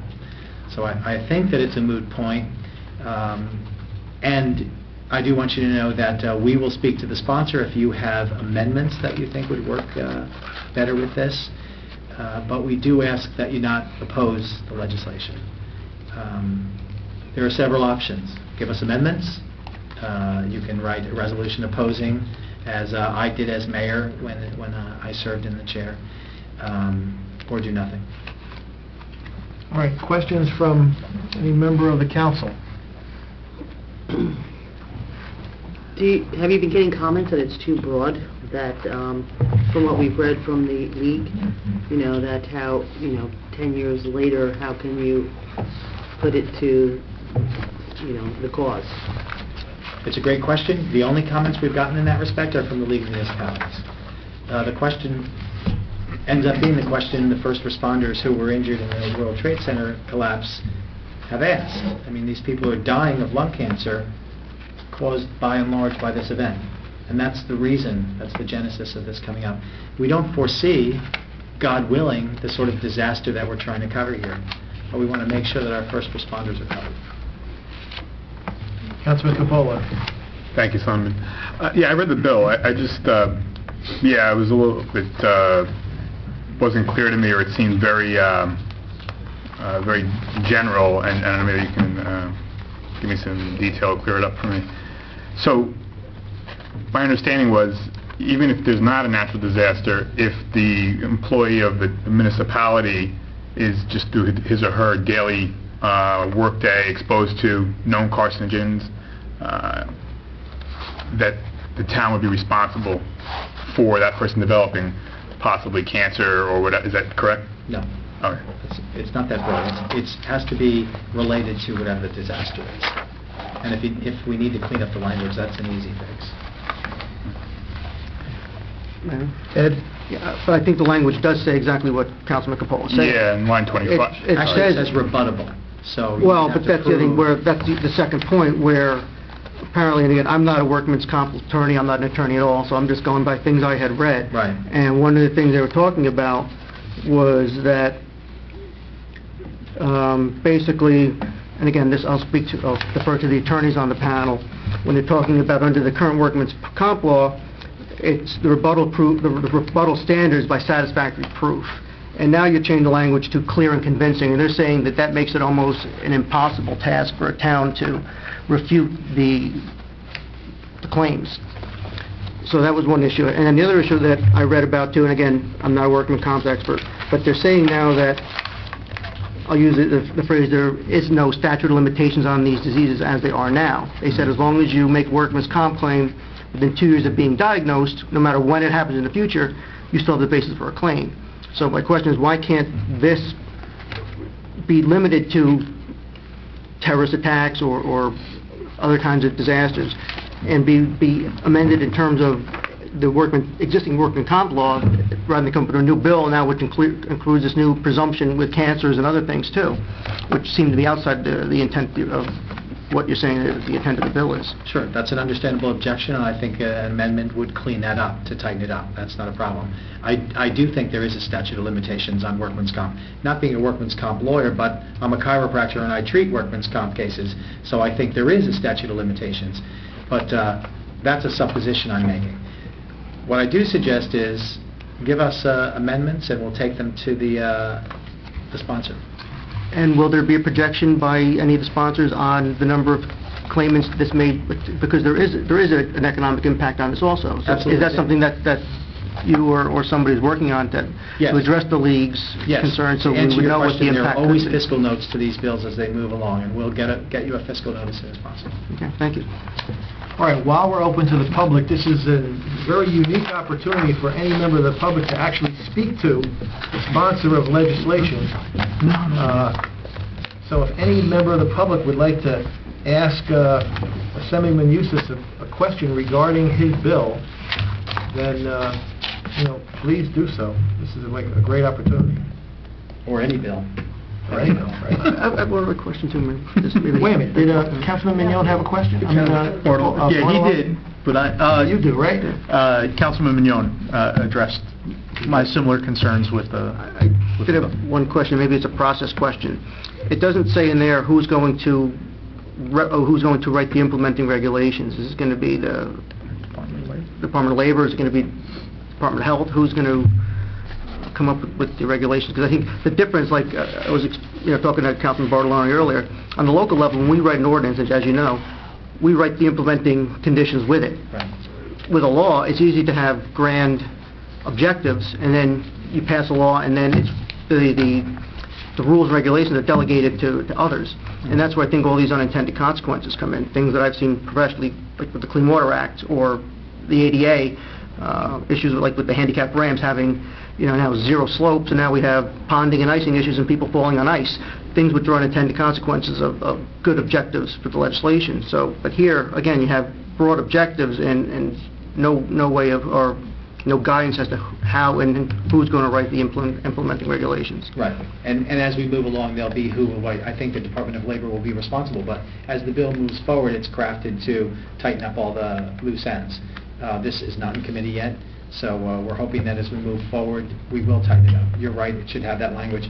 And unfortunately, as we all write laws, we have to watch for those intended consequences. You're absolutely right. Deputy Chief Curry. 193 Wayne Avenue, I'm the Assistant Chief in the Fire Department. I worked with Tom Canzanella, who's my Deputy Chief. Regarding the time frame of when cancer is diagnosed, I was working with a firefighter named Dennis Walker, who's a Hackensack firefighter, worked countless weeks at Ground Zero. He died last year of bladder cancer. He had 27 years on the job. His family had to fight tooth and nail and prove and document the hours that were spent. Luckily, in the fire department in Hackensack back in '01, they were documenting who was going over, how long they were there. It was only through that documentation that his family said that the city did that got him covered, and his family got money through the 9/11 cancer. Had it not been for that documentation, he would have been out of luck. So I just think it's an important bill. I think it's a good thing, and if you guys want to make an amendment, I think that's good, but it's something very important. Some of these cancers that firefighters are exposed to don't show up for 10, 15 years down the road. So I just think it's something that really needs to be addressed. Thank you. And if I could further add, our intention is never to saddle the municipalities, because we've been on that side of the table. It's never to saddle the municipalities. It's try and make sure the events that have occurred in the past don't occur again. I do think, by and large, the workman's comp, our own workman's comp, we would have to cover these people. But it's a matter of extending it out so people understand if you do get these things, not if you work in a paint factory and you get lung cancer from working in a paint factory, the municipality should not be responsible for that. If you can prove that in a catastrophe X, Y, and Z happened, as the gentleman pointed out, then we have to shoulder the responsibility, because that was our first responder that went to that fire. So, not to be cavalier, we need to sew up the loose ends and make sure that it isn't something that just anybody can go to and cash in on. That the idea is to make sure that we're responsible for what we're responsible for, and try not to make our self-insurance funds just be these deep water pools that people can just play in. All right, thank you very much. Thank you, Assemblyman, for coming tonight. I apologize that Councilman Papaleo couldn't be here. He's not feeling well, but he'll listen to the tape, I'm sure. Well, thank you, ladies and gentlemen, for having me, and I'm a couple minutes away. I'm available. Our office is in Paramus. If the citizens or you need anything from us, we're a couple minutes away. Perfect. Thank All you. right, thanks a lot. Thank you.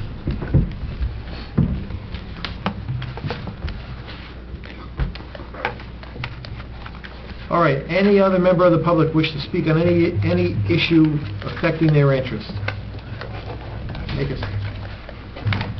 Neil Carroll, 321 Wales Avenue. You passed quite a few resolutions tonight, and I was wondering if I could get copies of the even-numbered resolutions since they are not in the handouts.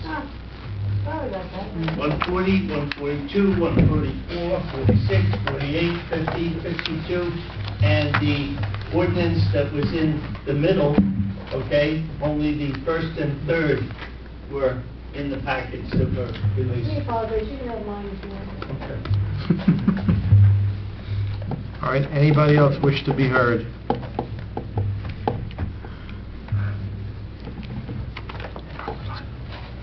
Can I have a motion to close the hearing to the public? So moved. Second. All in favor? Aye. Any council comments this evening, beginning with Councilman Bartoloni? No, for once I don't. Music to my ears. Councilman Young. Just congratulations to Jonathan. Thank you for your volunteering. Councilman Capola. Yes, also congratulations to Jonathan. I like that bill that Assemblyman Eustace was proposing, but yeah, it definitely needs to be tweaked and amended. But it is important that we take care of the people that are taking care of us, no question. So. Councilman Acofredo. I will be brief. This week and next week there are the public budget presentations both of Riverdale and River Edge school systems. I'm not sure we're going to be formally invited to either, but wanted to make sure that we all knew that they're doing the public thing. I could not attend the beautification committee held last week due to personal reasons, but we have been fine-tuning the plan for Cherry Blossom Park to include revisions discussed at the beautification committee. And sometime this week I will have a draft that shows the planting sequence of these saplings that are arriving, and it will also tell us how many of these saplings can be safely planted in the intended area, and if whether we need to expand it or not. Just another little tidbit. The Technology Committee has a meeting scheduled for April 4th at Riverdale, beginning at 6 p.m. and the purpose of the meeting will be for us to get acquainted with what Riverdale has done in terms of technology, visit the facilities specifically to see what the systems implemented are, and then begin a conversation with the Riverdale administration to see in what way we can benefit from the various systems implemented at the high school and the middle school. All right. Thank you. Yeah, I'm done. Councilwoman Murphy. We didn't finish everything on this work agenda. I just had a couple of questions, actually, for Alan. What's the status of the ADA pad and the door downstairs? Mayor, usually we don't comment on these work session items. We would need to go back into work session. This is a time for council comments, not work session. Okay. We have to go into closed session anyway. Then if you want to make a motion to go back into the work session, we can handle it. Okay. So I just wanted to let everyone know, SCORE is having their senior prom this Wednesday at the Riverdale High School cafeteria. It is from 5 to 8. The Riverdale Drama Club is doing Once Upon a Mattress, Thursday to Friday, 8 p.m. And I hope the odor in the borough has been resolved. Thank you. All right. I had the pleasure of going to the Cherry Hill School and speaking to the class regarding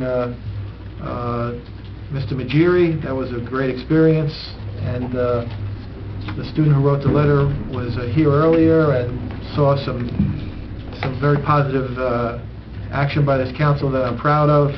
Had an opportunity to go to the Roosevelt School and read Dr. Seuss to, was that a fourth grade class? Second grade. Second grade class, which was also a very pleasurable experience.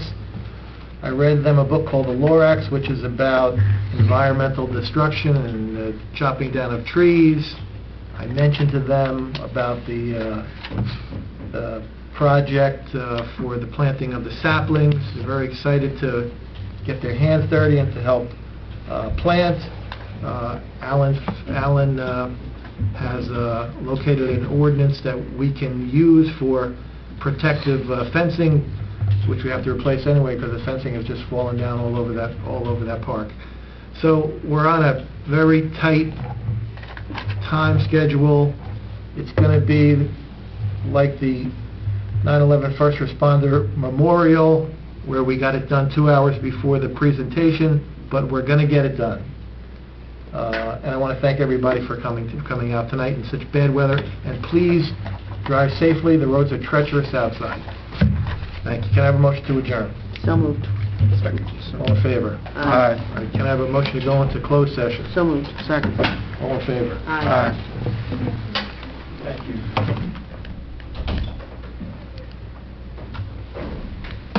Single file, everyone. Looks like a Board of Ed meeting. Okay, so now we're back in public session, and we have on our appointments and personnel change list to approve the hire of, what is the name? Ivy Manzelli as part-time accounts receivable clerk, 20 hours a week, $15.74 per hour, with a 6 months probationary period effective March 19, 2013. A motion? So moved. By Councilman Mignon, a second. Councilman Murphy. Any further discussion? Can I have a roll call, please? Councilwoman Murphy? Yes. Councilman Akrafeta? This is, Manzel. I'm abstaining on this one. Yep. Councilman Paula? Yes. Councilman Mignon? Yes. And Councilman Ballmer? Yes. All right. And the next one is to approve the hiring of the accounts payable clerk. That is, the name? Christine Baker? Christine Baker. Okay. So moved. Second.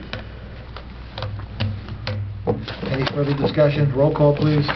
Councilwoman Murphy? Yes. Councilman Akrafeta? Yes. Councilman Paula? Yes. Councilman Mignon? Yes. And Councilman Ballmer? Yes. Okay. Is there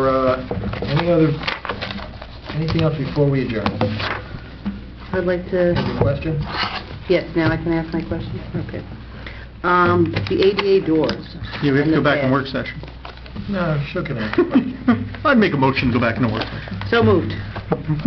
So All in favor? Okay, we'll move on with it. All right, okay. Mayor, if I may, we had a mandatory pre-construction meeting with the contractor and the representatives of Community Development Block Grant. You're required to do that when their money is involved. That was several weeks ago. We require shop drawings from the contractor to go to our architect to approve the materials and the other items. I emailed the contractor recently, last week, asking him where we were with the shop drawings. He emailed me back today, as a matter of fact, saying that by early next week, you should have those shop drawings to us. The shop drawings will go to the architect, and then he should receive approval to start his work. I have actually three more things. The generator, when will that be, like, with, The generator, I don't have an updated report on that, with the exception that... Mayor, I At the end of the month. Yeah, no, I'll tell you what happened. They did the switch over for the, they had to replace the panel on the police station. They did that on Friday. There's some minor interior wiring that needs to be finished, and then they're scheduling the final switch over with PSE&G. So it should be before the end of the month. the bus shelters. The bus shelters, The bus shelters went to... The contract was signed, right? The contracts were signed. I signed the contract. We sent everything to New Jersey Transit, who then sent everything back to Tom Casey at the county. You corresponded with Tom Casey, Yes. and New Jersey Transit to tell them that they didn't need to go back to Tom Casey. Exactly. But he was saying he needed something original from the county. Right. So we don't know yet whether the county has sent that original document back to... Oh my God, we the- better find back out. to New Jersey God. Transit. The No, county, they did. sending something to the county is like the... Be great if Black they- hole. Yeah, Black hole. yeah. Black hole. It's just on their desk, you call It's a them, black and hole. you have to look for it. So once it gets back to New Jersey Yeah. Transit, then it has to go to the Deputy Attorney General for the state of New Jersey, who has to sign The off on original contract. documents, For bus which were not shelters. required, Really? now have to come back to us to go back out again. Like, go. No, they don't have to come back to us. They should go from us to transit to the Attorney General's Which is what office. we thought was going to And that happen. was in my letter, exactly that. Exactly. So it made a pit stop in the county, and now it's in Now purgatory. come circle back to the county. We'll call Casey again tomorrow to see what's going on, but... And the stumps at Riverside Cooperative, were you able to, did you have a meeting with I them? have a meeting this Wednesday. I received a response back from Liz giving me the number of inches that we have. She estimates we have about over 3,000 inches, which translates to about $10,000, she feels. Remember, we've got $5,000 in the budget this year. But I'm going to the cooperative with the concept. I have my information. What we typically do is whoever the proposer is gets to do a survey of the other towns to see whether they're interested and get their statistics together, and then sort of becomes the lead on putting the specs together and everything else. So I'm happy to do that if we get some interest from some of the other towns and move that forward. And what was the cause of the odor today? What happened? We had a evacuation of the building. John Lynch was going down into the boiler room and he smelled gas, so he immediately had the police and everybody evacuate the building. The cause, you'd have to speak to the contractor for the generator and DPW to get the exact cause, but apparently there was a vent that was taken out to run some cables into the basement, and that caused sort of a backdraft for the standing pipes for the boiler and everything, and caused an accumulation of gas. This is what we hypothesize, because once the doors were open, the gas was evacuated, and the testing revealed no accumulation of, natural gas. We had the fire department here, we had public service, electric and gas here, who came in and did their own testing. They cleared the building and we went back. So It had nothing to do with the generator or any kind of... no, other than this vent was taken out, which caused pressure from the wind and everything inside to not allow the venting to occur as it normally would. That's what we hypothesized, so. It was a natural gas leak, it wasn't a sewer. I'm surprised that there's an evacuation of the Borough Hall, and I don't even get notified. Nobody Only out for 20 minutes. Nobody notified. It made the headline. I would like that any time there's an evacuation of Borough Hall, please notify the mayor, because when I get a request, which I will from the Bergen Record or the Town News, Mayor, do you want to comment on the evacuation of Borough Hall? I'll just feel like an idiot, because I'll say, what evacuation? Please, let me See, know. Mayor, you and I are on opposite sides. To me, no news is good news, so. And were they supposed to sit here and wait and email you while everyone's leaving? You don't have to email. You can call me on my cell phone, anything. All right, we'll Just keep me in the loop. That's all I ask. Keep me in the loop. And I don't know if we finished up here, the utility audit? Yes, I can update you on that. I'm prepared for that. As you know, you passed your resolution on February 4th. On February 13th, we sent off all the documents signed to Westwood. Bob Hoffman, the manager up there, is working as the lead agency for the Pascack Valley Group. When we followed up on it, they claimed to have never received the agreements. So we sent another copy up on March 14th. We sent a letter up there asking what was going on, and they said, we never got your signed agreements. We got your resolution, but no agreements. But we have the letter in the backup that we did send it up on a timely basis. So we had to send another setup again on March 14th. And I'll see Bob at the JIF meeting this Thursday, and I'll ask him whether everything's been sent off to the state, and I'm sure it has, so but we'll follow it. Alan, just following up on the note you have put on regarding the library, I did reach out to, I think it's Tony McCoy at Lime Energy to see if there's any changes to the direct install program this year. He hasn't gotten back to me yet. Okay. All right, good. Thank And you then the for that. work site consent agenda, did we cover all that? The only thing that I'll have to put on again was the first item. There was no resolution on for that tonight, but we have time for that for the storm and sewer repair bid. The other two items were approved by resolution, so we'll be putting that back on again in front of you. We met with the property owner Friday. That's You want it to for give me. an update on that?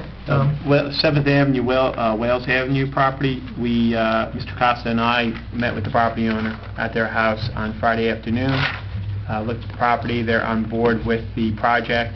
I mailed to them 2 easements today, proposed easements, the temporary construction easement and the final drainage easement.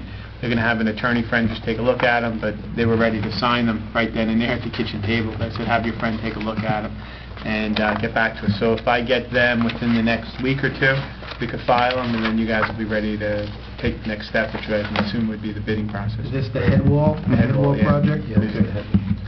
All right, I have a couple of small items to report on. One is the insurance safety award. Everybody saw that in their package. We received $1,000, or we'll be getting $1,000 for having a good safety record regarding, I guess it's employee injuries, correct, or something like that? Yeah, it's a number of different categories. We have quarterly safety meetings. We, do a lot of training. We do, all of your training. That'll be on April 1st to find out whether you've done your training. I'm giving you a heads up. Have we received that award in prior years? Yes. Every year? Not every year, no. We didn't receive it last year, but going back other years, we received, not the bronze, maybe the silver. We have received awards in the past. You put in for this, Alan? There are You put in for graduations it? of awards that we could get? The JIF looks at our points that we accumulate. I'm sorry, Mayor. There are graduated awards that we can achieve? Yes. What can we, What's the top?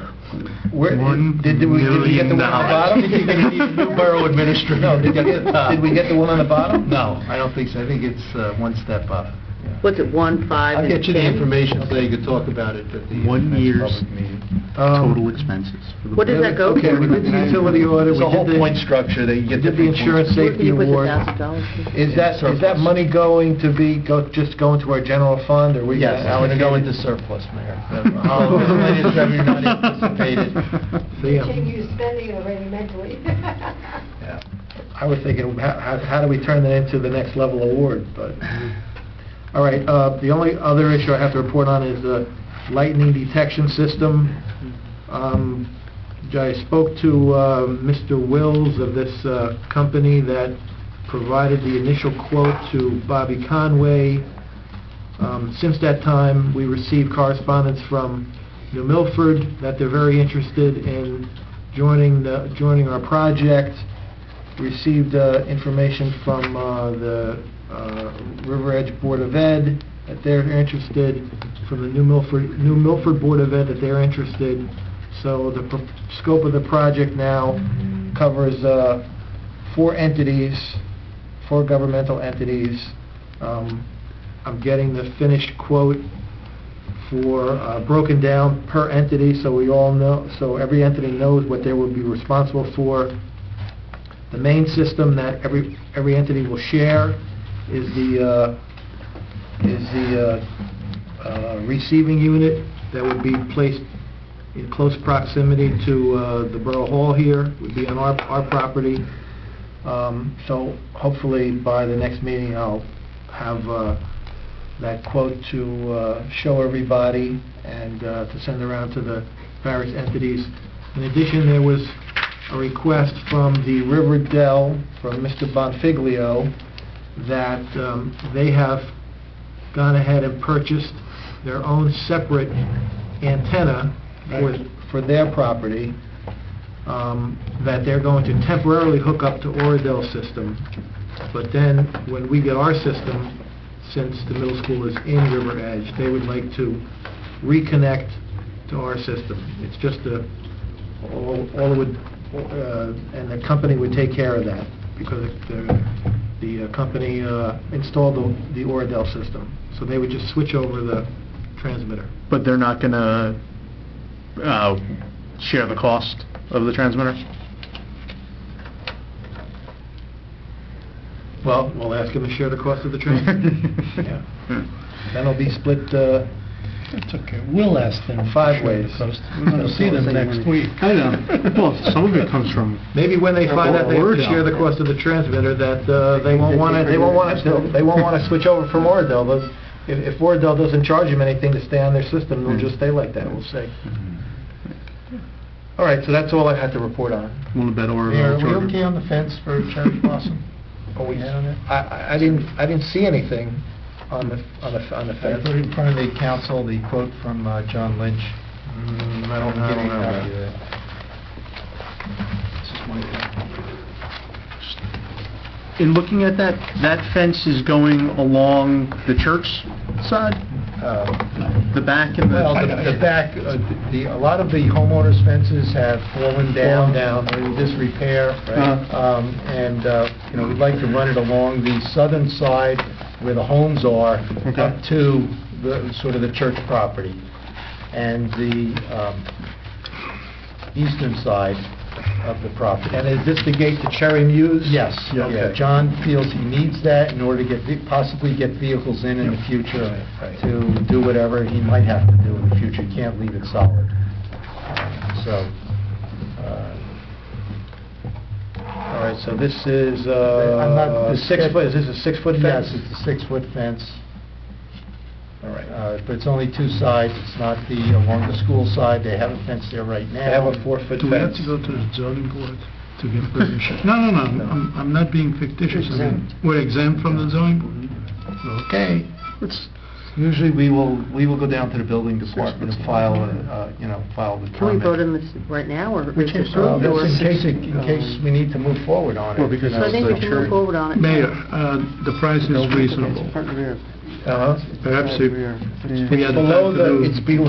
It's below the quote limit by $240. If we had the time to get multiple bids, maybe you could squeeze a couple $100 more, but... The only real question is, do we want the wire-coated mesh?